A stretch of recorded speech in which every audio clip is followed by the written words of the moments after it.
Hello दोस्तों, मैं हूं गौरव ठाकुर और 18 नवंबर 2023 को योगी जी ने यूपी में मुस्लिम्स की सबसे इंपॉर्टेंट रिलीजियस फेथ हलाल प्रोडक्ट्स के सेल्स, स्टोरेज और डिस्ट्रीब्यूशन पर इमीडिएट बैन लगा दी। और इसके बाद पूरे यूपी के सुपरमार्केट्स और जनरल स्टोर्स में कुछ ऐसा मंजर दिखने लगा।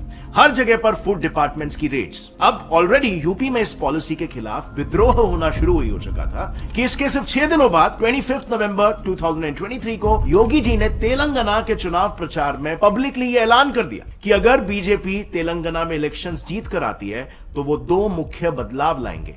पहला, मुस्लिम रिजर्वेशन कंप्लीटली खत्म करके उसके जगह पर SC, ST, OBCs का रिजर्वेशन इंप्लीमेंट करेंगे और दूसरी, वो हैदराबाद शहर का नाम बदल देंगे। कि भारतीय जनता पार्टी की डबल इंजन सरकार तेलंगाना में बनेगी तो मुस्लिम आरक्षण समाप्त करते हुए अनुसूचित जाति SC, ST और OBC को इस आरक्षण की सुविधा का लाभ मिलेगा। हैदराबाद को भाग्यनगर बना करके तेलंगाना के भाग्य लक्ष्मी का केंद्र बिंदु बनाएंगे। तो अब यहां पर यह सवाल आना बिल्कुल जायज है कि क्या फुल मेजॉरिटी में लगातार 2 असेंबली इलेक्शन जीतने के बाद योगी जी ने फाइनली अपने एंटी मुस्लिम पॉलिसीज इंप्लीमेंट करना शुरू कर दिया? लेकिन on the other hand Yogi government ने जो अपना ऑफिशियल स्टेटमेंट दिया वो ये है कि हलाल बैन दरअसल मुस्लिम्स को ही रिलीजियस एक्सप्लॉयटेशन से बचाने के लिए लाया गया। तो यहां पर सच्चाई क्या है? क्या हलाल बैन इन यूपी वाकई में बीजेपी का एक anti Muslim election winning strategy है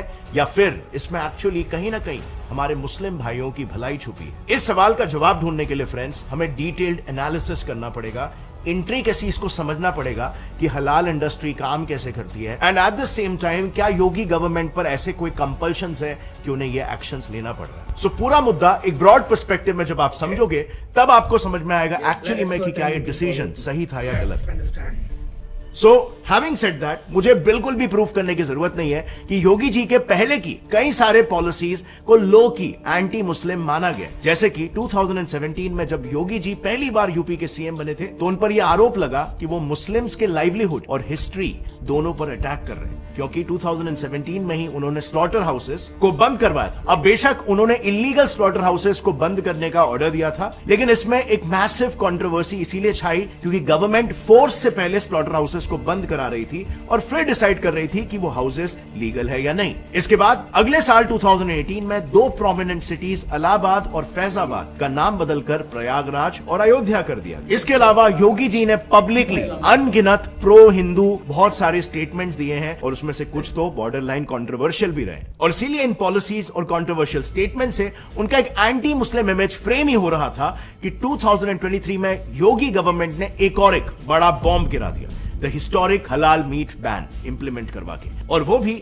सिर्फ एक इंसान के कहने पर। और इसीलिए ये कंट्रोवर्सी थोड़ी बड़ी भी हो गई। बात दरअसल कुछ ऐसी है कि 17 नवंबर को लखनऊ के हजरतगंज पुलिस स्टेशन में एक FIR दर्ज करवाया गया। इस FIR में बेसिकली हलाल सर्टिफिकेट्स जारी करने वाले प्राइवेट एजेंसीज को IPC के 9 सेक्शंस में बुक किया गया। ये सारे सेक्शंस जो आप स्क्रीन पर देख सकते हो इनमें दर्ज किया गया। ये FIR बीजेपी के एक ही कार्यकर्ता शैलेंद्र कुमार शर्मा के एप्लीकेशन पर दर्ज की गई, जिसमें उन्होंने ये दावा किया कि हलाल प्रोडक्ट्स का पैसा एंटी नेशनल और टेरर फंडिंग के लिए यूज हो। अब शैलेंद्र के इस एप्लीकेशन पर नेक्स्ट डे 18 नवंबर को ही पूरी यूपी स्टेट मशीनरी एक्टिव हो गई और स्टेट के 38 डिस्ट्रिक्ट्स में रेड मारने लगे। केवल 3 दिनों के अंदर 2275 किलोग्राम्स ऑफ फूड प्रोडक्ट्स को सीज किया गया। अब जाहिर सी बात है इस इमीडिएट एक्शन से डर फैलना लाजमी था और ऐसा हुआ भी। यूपी में एक नेगेटिव माहौल छा गया, लेकिन इसको एड्रेस करने के लिए योगी गवर्नमेंट का फिर एक ऑफिशियल स्टेटमेंट आता है जिसमें उन्होंने यह दावा किया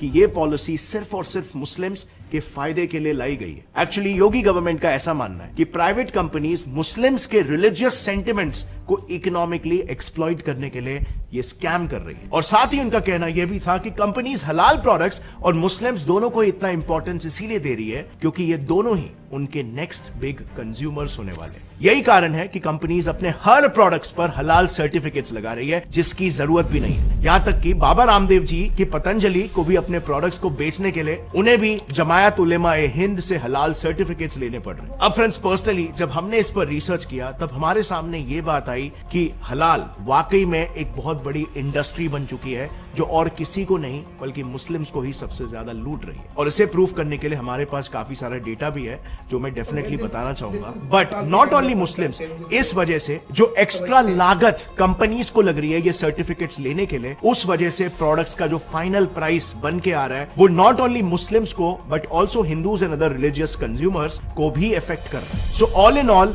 उन प्रोडक्ट्स में जिन प्रोडक्ट्स में हलाल की जरूरत भी नहीं है, उन प्रोडक्ट्स में हलाल सर्टिफिकेशन उस प्रोडक्ट के वैल्यू को एक्स्ट्रा बढ़ा रहा है। And just give me a little while, let me prove this to you. So सबसे पहले तो हैव यू एवर वंडर्ड कि बड़ी बड़ी कंपनीज जैसे कि रिलायंस, अडानी, टाटा, पार्ले, हिंदुस्तान यूनिलीवर, अमूल, डाबर, नेस्ले, ये सभी हलाल सर्टिफिकेट्स होल्डर क्यों हैं? क्या आपको इवन पता था कि ये कंपनीज हलाल सर्टिफिकेट होल्डर्स हैं? इनफैक्ट प्राइवेट एंटिटीज छोड़ो, आप सोचो गवर्नमेंट खुद हलाल प्रोडक्ट सर्व कर रही है, and not just for non veg products but also for veg products जिसमें हलाल की कोई जरूरत नहीं है। जैसे कि ये चाय, 19 जुलाई 2023 को वंदे भारत ट्रेन में हलाल सर्टिफाइड चाय सर्व की जा रही थी। अब सोचने वाली बात तो यह है कि चाय जैसे एक वेज आइटम में गवर्नमेंट को हलाल सर्टिफिकेट निकालने की क्या जरूरत पड़ रही है? और यहां पर चाय की बात अकेले नहीं हो रही है, कॉफी, पनीर, नट्स और सोया ऐसे आदि वेज प्रोडक्ट्स पर भी आज हलाल सर्टिफाइड लोगोस लगाए जा रहे हैं। अब यहां तक भी चलो मान लेते हैं कि ये सभी फूड आइटम्स हैं, लेकिन what about non eatable items जैसे कि ब्यूटी प्रोडक्ट्स बनाने वाली companies Emami, Kevin care, Himalaya, और ये क्यों हलाल सर्टिफाइड प्रोडक्ट्स बेच रहे हैं? वेल, आंसर सिंपल है। कंपनीज हलाल सर्टिफिकेशंस का यूज करके मुस्लिम साइकी को ट्रिक कर रहे हैं। याहू फाइनेंस पब्लिश्ड में एक रिपोर्ट के अनुसार ग्लोबल हलाल मार्केट इतनी तेजी से बढ़ रहा है कि 2030 तक इसका मार्केट साइज $6,044 बिलियन तक हो जाएगा, जो कि पूरे दुनिया की जीडीपी का 5% है। Can you imagine that? साथ ही 2050 तक मुस्लिम पॉपुलेशन 2.32 बिलियन हो जाएगी, यानी कि आने वाले सालों में हलाल प्रोडक्ट्स की डिमांड कंटिन्यूअसली बढ़ने ही वाली है। दरअसल हलाल और हराम ये दोनों वर्ड्स कुरान में मेंशन्ड है, जो डिक्टेट करते हैं कि मुस्लिम्स को क्या करना है और क्या नहीं। हलाल और हराम दोनों ही अरबिक वर्ड्स हैं, जिसमें हलाल का अर्थ होता है परमिसिबल यानी कि वैलिड, और हराम का अर्थ होता है नॉट वैलिड। और इस्लाम में हलाल स्पेशली मीट के कॉन्टेक्स्ट में स्पेसिफाई करके दिया गया एक चेकलिस्ट के तौर पे कि एक कैसा मीट कंज्यूम करना चाहिए। मीट का बुचर कोई मुस्लिम ही होना चाहिए। किसी डेड एनिमल का मीट हलाल नहीं है, और मीट तभी एडिबल होगा जब उसका ब्लड पूरी तरह से ड्रेन हो गया होगा। और इसीलिए आपने बुचर शॉप्स में भी देखा होगा कि यूजुअली जानवर के विंड पाइप को कट करके उसे उल्टा हैंग किया जाता है ताकि उसका ब्लड पूरी तरीके से उसकी बॉडी से ड्रेन हो जाए। इसके अलावा जानवर को मारने से पहले उसके लिए एक इस्लामिक प्रेयर शहादा भी पढ़ना चाहिए। अब क्योंकि हलाल इस्लामिक फेथ का एक एसेंशियल पार्ट है और एक मुस्लिम के लिए हलाल कायदे के अकॉर्डिंग बिहेव करना प्योर माना जाता है, इसीलिए मुस्लिम्स स्पेसिफिकली हलाल शब्द से बहुत ही इमोशनली अटैच्ड है। और इसीलिए यूपी में योगी गवर्नमेंट ने हलाल पर बैन लगाते हुए जो पहला रीजन दिया है, उसके अनुसार कंपनीज हलाल के बहाने से एक प्रोपोगेंडा स्प्रेड कर रिलीजियस सेंटिमेंट्स को मैनिपुलेट कर रही है। एंड यस, यही उनके एग्जैक्ट वर्ड्स थे। सो उन्होंने ऐसा क्यों कहा, चलो इसके पीछे के मीनिंग को समझते हैं। सो मानिए एक मुस्लिम कस्टमर किसी शॉपिंग मॉल से ब्रांड्स ABC में से ब्रांड A का राइस अब तक लेते आया है, क्योंकि वो ब्रांड उसके बजट में फिट बैठता है। अब अचानक से किसी दिन ब्रांड B राइस पैकेट पर हलाल सर्टिफिकेशन का लोगो लगाकर प्राइस को 10 रुपए बढ़ा देता है। अब इस हलाल लोगो को देखकर मुस्लिम कस्टमर्स अपने बजट से बाहर जाकर भी ब्रांड बी का राइस खरीदेंगे, और इस एक सिंपल टैक्टिक के वजह से अचानक से ब्रांड बी का सेल्स हो जाएगा ऑल द वे अप, क्योंकि एक पर्टिकुलर कम्युनिटी केवल एक ब्रांड को स्पेसिफिक प्रेफरेंस दे रही है। सो ऑफ कोर्स इसे देखकर दूसरी कंपनीज भी हलाल सर्टिफिकेशंस हासिल करने लगेंगे और वो भी अपने राइस को 10 रुपए बढ़ा देंगे। सो जाहिर सी बात है, इससे पहली प्रॉब्लम जो हो रही है वो ये है कि ओवरऑल उस प्रोडक्ट का मार्केट में रेट ही बढ़ जा रहा है for all the customers irrespective of their faiths. दूसरी प्रॉब्लम, एक नॉन मुस्लिम कस्टमर के पर्सपेक्टिव से हलाल हो या ना वो तो खरीदेगा ही, बट ये बात कंपनीज जानती है और इसीलिए वो अपने सारे प्रोडक्ट्स पर, चाहे उसे हलाल सर्टिफिकेट की जरूरत हो या ना, उस पर हलाल लोगो लगा रही है। और इससे हो ये रहा है कि हर एक नॉन मुस्लिम कस्टमर मजबूरन एक्स्ट्रा पैसे देकर हलाल प्रोडक्ट ही परचेस करने के लिए फोर्स हो रहा है। अब इस पूरे सिचुएशन में एक बड़ा सवाल खड़ा होता है। देखा जाए तो सुप्रीम कोर्ट में फाइल्ड एक पिटीशन के अनुसार हलाल सर्टिफिकेशन 1974 में स्टार्ट हुआ था और 1993 में इसे नॉन मीट प्रोडक्ट्स के लिए भी एक्सपांड किया गया। सो बेसिकली क्या इसका मतलब 1974 से पहले मुस्लिम्स नॉन हलाल प्रोडक्ट्स यूज कर रहे थे? वेल, काइंड ऑफ यस, मगर शायद ही किसी के दिमाग में यह चीज रजिस्टर हुई थी जब तक इसका नीड नहीं क्रिएट किया गया by the companies. Actually marketing में ये बहुत ही सिंपल सी स्ट्रैटेजी है और काफी पुरानी भी स्ट्रैटेजी है कि प्रोडक्ट्स को सेल करने के लिए नीड क्रिएट करना आवश्यक है। हलाल के केस में भी कुछ ऐसा ही हुआ और कंपनीज एक्सपोनेंशियली ग्रो होने लग गई। अब प्रश्न उठता है योगी गवर्नमेंट के दूसरे रीजन पर। सो यूपी गवर्नमेंट के दूसरे स्टेटमेंट के अनुसार हलाल सर्टिफिकेट बिजनेस के कॉम्पिटिटर्स को डिस्ट्रॉय कर रहा है। जैसे कि मैंने आपको पहले भी बताया कि हलाल का एक प्राइम रिक्वायरमेंट यह है कि बुचर मुस्लिम ही होना चाहिए। तो इस कारण से कंपनीज को मजबूरी में केवल मुस्लिम बुचर्स को ही हायर करना होगा, यानी कि दूसरे कम्युनिटी के लोग इस बिजनेस से धीरे धीरे आउट हो जाएंगे, यानी कि बेसिकली इकोनॉमी में एक हेल्दी कंपटीशन खत्म कर रहा है। अब इस पूरे मुद्दे में एक बड़ा प्रॉब्लम है। अगर आप थोड़ा सा रिसर्च करो तो इंडिया में ये हलाल सर्टिफिकेट्स सिर्फ और सिर्फ कुछ प्राइवेट इंस्टीट्यूट्स ही देते हैं, इसमें कोई गवर्नमेंट कंट्रोल नहीं है। जैसे आपको पता होगा देश में फूड क्वालिटी एश्योरेंस के लिए already food safety and standards authority of India FSSAI मौजूद है और ये लोगो आपने तमाम फूड प्रोडक्ट्स पर देखा भी होगा। तो फिर हलाल फूड प्रोडक्ट्स को सर्टिफाई करने के लिए एक पैरेलल प्राइवेट सिस्टम क्यों और कैसे चल रहा है? इंडिया आज दुनिया का वन ऑफ द लार्जेस्ट हलाल मीट एक्सपोर्टर है, लेकिन फिर भी देश में कोई गवर्नमेंट एजेंसी हलाल सर्टिफिकेशन देने का काम नहीं करती, बल्कि सिर्फ कुछ प्राइवेट इंस्टीट्यूट्स ये सर्टिफिकेशंस देते हैं, जो कि रिजल्टिंगली इन इंस्टीट्यूट्स के लिए अनलिमिटेड रेवेन्यू जनरेट कर रहा है। थोड़ा सा ही रिसर्च करने पर पता चल जाता है कैसे। सो जामिया उलमाई हिंद हलाल ट्रस्ट देश की एक प्रोमिनेंट हलाल सर्टिफिकेशन एजेंसी है, जो फीस लेकर कंपनीज को हलाल सर्टिफिकेट प्रोवाइड करती है, और ये है उनका रेट लिस्ट। अब जैसे कि आप देख सकते हो रेट लिस्ट में न्यू रजिस्ट्रेशन, रिन्यूअल, ऑडिट सभी के लिए सेपरेट चार्जेस है। अब इस इकोनॉमिक्स को समझने के लिए सपोज कोई कंपनी M फर्स्ट टाइम 3 साल के साइकिल के लिए हलाल सर्टिफिकेशन लेना चाहती है, तो M को अपने 50 प्रोडक्ट्स को हलाल सर्टिफिकेशन दिलवाने के लिए ये प्राइस पे करना पड़ेगा। 3 साल की साइकिल के लिए रजिस्ट्रेशन फीस 60,000 और 50 प्रोडक्ट्स के लिए पर प्रोडक्ट 1,500 रुपीज के हिसाब से 50 into 1,500 is equal to 75,000 rupees और साथ ही 18% GST, यानी कि टोटल रजिस्ट्रेशन फीस हुआ 1,59,300। उसके बाद अगला फीस है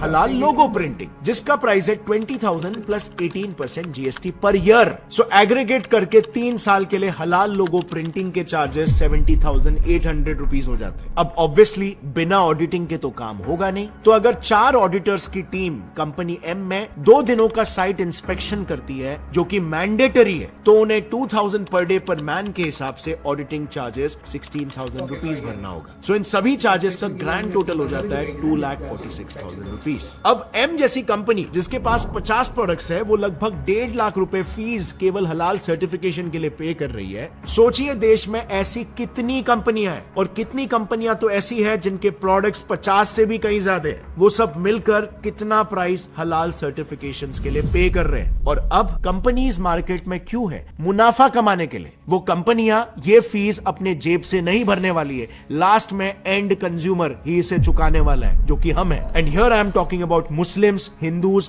Christians, Sikhs, Parsis and all. अब मुस्लिम्स तो इसके लिए ज्यादा पैसा पे कर ही रहे हैं उन प्रोडक्ट्स में जहां पर हलाल की कोई जरूरत नहीं है, but at the same time non Muslim consumers को भी मजबूरन हलाल के एक्स्ट्रा चार्जेस भरने ही पड़ रहे हैं। अब सबसे बड़ा प्रश्न तो यहां पर यह उठता है कि नॉर्मल सैलरीड इंडियन जो already income tax, service tax, GST और अन्य ऐसे दूसरे तमाम tax, road tax, property tax, wealth tax etcetera government को तो पे ही कर रहा है, क्या उससे अब जबरदस्ती हलाल टैक्स भी वसूल किया जाएगा? और नॉन मुस्लिम्स जो कि इंडिया में मेजॉरिटी है, क्या उन्हें भी चॉइसलेसली हलाल प्रोडक्ट्स को यूज करना ही होगा? वेल, मार्केट में जैसे जैसे हलाल सर्टिफाइड प्रोडक्ट्स बढ़ते जाएंगे, किसी के पास इन प्रोडक्ट्स के ऑल्टरनेटिव्स का कोई ऑप्शन ही नहीं होगा। और जो मुस्लिम्स इस पूरे ब्रॉड पर्सपेक्टिव को समझते हैं, वो भी जाने अनजाने में इस चीज से परेशान है, क्योंकि उन्हें जिन प्रोडक्ट्स में हलाल की कोई जरूरत नहीं है, उन प्रोडक्ट्स में भी एक्स्ट्रा पे करना पड़ रहा है, और इसका एक कंपाउंडिंग इफेक्ट काफी बड़ा हो सकता है। सो क्लियरली यहां पर किसी तरह के रेगुलेशन की जरूरत है, और यह है पर्सनली मेरा पर्सपेक्टिव इस पूरे मामले में। और शायद ऐसा हो सकता है कि योगी गवर्नमेंट भी इस सिचुएशन को इसी एंगल से देख रही है, और इसीलिए उन्होंने ऐसा कहा कि यह मूव मुस्लिम्स के ही बेनिफिट के लिए है। अब डेफिनेटली हलाल मीट प्रोडक्ट्स का इंडियन इकोनॉमी को एक अच्छा एडवांटेज है, क्योंकि इंडिया ब्राजील के बाद इस्लामिक कंट्रीज को हलाल मीट एक्सपोर्ट करने वाला दूसरा बड़ा देश है, और 2021 में लगभग $15.4 बिलियन का हलाल मीट इंडिया ने एक्सपोर्ट किया था, यानी कि हलाल फूड्स का एक्सपोर्ट इंडियन इकोनॉमी के लिए बेनिफिशियल भी है। सो मेरे हिसाब से फ्रेंड्स, अगर इस पूरे सिचुएशन को होलिस्टिकली एनालाइज किया जाए, तो यस, हमें हलाल सर्टिफिकेशंस की जरूरत भी है, लेकिन इसको रेगुलेट करने की भी आवश्यकता है, क्योंकि अगर इसे सही तरीके से हमने सही जगह पर इस्तेमाल किया तो यह हमारी इकोनॉमी को भी बेनिफिट करेगा और उसके साथ हमारे देश के मुस्लिम्स के फेथ के लिए भी एक इंपॉर्टेंट रोल प्ले करेगा। लेकिन इसी हलाल इकोनॉमी को अगर कुछ गलत लोग, गलत इंस्टीट्यूट्स मनी मिंटिंग के लिए एक्सप्लॉइट करेंगे तो ये सरासर मुस्लिम फेथ का और कंज्यूमर्स का फायदा उठाना हो जाएगा। और इसीलिए वैसे लोगों को हमें आइडेंटिफाई करके ऐसे लॉज बनाने चाहिए, इनको रेगुलेट करना चाहिए, ताकि हमारी इकोनॉमी में हो रहे डैमेजेस से बचा जा सके। एग्जाम्पल के लिए सऊदी को ही ले लो। Saudi food and drug authority, ये सऊदी गवर्नमेंट की ऑफिशियल एजेंसी है जो पूरे सऊदी अरेबिया में हलाल सर्टिफिकेशंस प्रोवाइड करती है, जिस वजह से रेगुलेशन को इजीली सेंट्रलाइज किया जा सकता है। ऑल्सो गवर्नमेंट को इससे डायरेक्ट इकोनॉमिक बेनिफिट है in terms of tax benefits, unlike in India. So इससे क्लियरली दोनों का फायदा हो रहा है, गवर्नमेंट का भी और फाइनल कंज्यूमर्स का भी। सो मेरे हिसाब से ऐसा कोई सोल्यूशन ही सबकी भलाई में होगा। आपका इस बारे में क्या सोचना है? क्या आपके हिसाब से भी it's high time India regulates हलाल इंडस्ट्री, या फिर आपके हिसाब से ये सब गवर्नमेंट का एक प्री इलेक्शन स्टंट है? क्योंकि आप जानते ही होंगे 2024 के लिए दोनों सेंट्रल पार्टीज बीजेपी और कांग्रेस हाई अलर्ट पर है, पूरी कोशिश कर रही है जीतने की, और इसीलिए आए दिन ऐसे काफी सारे कंट्रोवर्सीज पॉपअप हो रहे हैं। जैसे हाल ही में कांग्रेस ने बीजेपी के खिलाफ आरोप लगाया था कि बीजेपी ने न्यू पार्लियामेंट बनने के बाद ही कॉन्स्टिट्यूशन के कॉपीज जो बांटे थे उसमें सेक्युलर और सोशलिस्ट वर्ड को निकाल दिया था। अब क्या बीजेपी ने ये इलेक्शंस के लिए किया था या इसके पीछे कोई और वजह थी? इस मुद्दे को मैंने डिटेल में इस वीडियो में कवर किया है, जो I highly recommend you should check it out, ताकि आपको भी हमारे कॉन्स्टिट्यूशन के बारे में डिटेल में नॉलेज मिल सके। इस वीडियो को जितना हो सके अपने फ्रेंड्स और फैमिली मेंबर्स के साथ शेयर करो, ताकि उन्हें भी हलाल मामले का एक डिटेल्ड पर्सपेक्टिव ज्ञात हो। See you next time friends, till then as always stay curious, keep learning and keep growing. Jai Hind.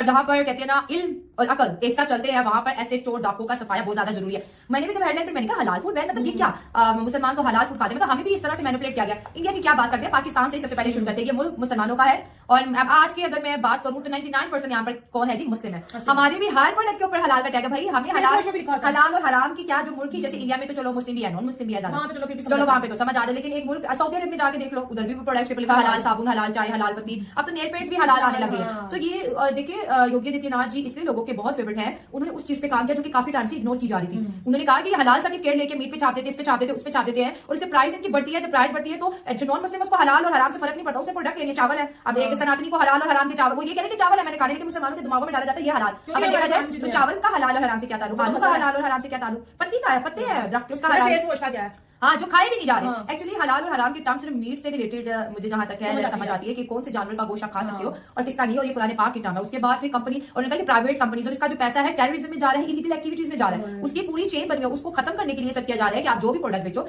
हलाल सर्टिफिकेट के बगैर बेचो। अब दूध भी हलाल और हराम है। उसके बाद उनकी बात है कि 1974 से पहले जब हलाल सर्टिफिकेट्स नहीं थे तो क्या मुसलमान हराम खा रहे थे? एक सवाल है, नहीं, उनको पता है वो क्या खा रहे हैं, उनको पता है कि क्या चीज हलाल है। कुरान पाक देखो ना, हम मॉल में जाते हैं, एक तरफ हलाल है, एक तरफ उसके ऊपर कोई टैग नहीं, तो ऑब्वियसली जो मुस्लिम लोग हैं उनके जहन में होगा पता नहीं कैसे बड़ी मार्केट कर दी है। तो यहाँ पे तो ये भाई इसको टेस्ट कर दिया गया, ये हलाल मुसलमान खा सकते हो। साथ साथ वीडियो के अंदर एक और अहम बात भी बताई कि 2050 तक मुस्लिम पॉपुलेशन मजीद बढ़ेगी, और उसके साथ साथ ये हलाल सर्टिफिकेट्स वाला जो ड्रामा ये कर रहे हैं वो और बढ़ेगा, और रेवेन्यू और पैसा मुसलमानों से जनरेट करने की कोशिश करें। इसके खिलाफ क्रैकडाउन किया गया है जी यूपी में, और कोई एंटी, मुझे तो एंटी मुस्लिम नहीं लग रहा, क्योंकि ये खत्म होगा तो ऑब्वियसली प्राइस क्या होगी, हर चीज की कम हो जाएगी, और ये जो इलीगल तरीके से अब फेस वॉश भी हलाल है, नेल पेंट तो नेल्स पे लगा वो भी थोड़ी पेट में डाली भी हलाल, मतलब समझ नहीं आ रहा, एकदम हलाल और हराम मेकअप भी आ गया मार्केट से। तो ये जो प्राइवेट कंपनीज है इन्होंने बहुत ज्यादा मुसलमानों की साइकी के साथ खेल। मैंने ऐसी एक वीडियो देखी, उसने एक लड़की बता रही, कहती है जितना भी पाकिस्तान की बात करते जितना भी मेकअप आता है चाइना से आता है, जब यहाँ पे आ जाता है जो हमारी कंपनीज होती है अपना लोगो लगाती है और उसकी प्राइस हाई लेवल पे करके हम उसको मॉल में लगा देते हैं, ठीक है, और लोग आते हैं वो ले जाते हैं और हम मतलब के पैसे बना लेते हैं। तो कहते हैं ऐसा हम लोग कुछ भी नहीं करते, हम लोग बाहर से मंगवाते हैं, जस्ट अपना लोगो लगाते हैं और वो एक ब्रांड बन जाता है। तो इसलिए लोगों को बड़ा बेवकूफ बनाया जा रहा है, बहुत ही बाहर की चीजें यहाँ पर स्टैग लग जाता है।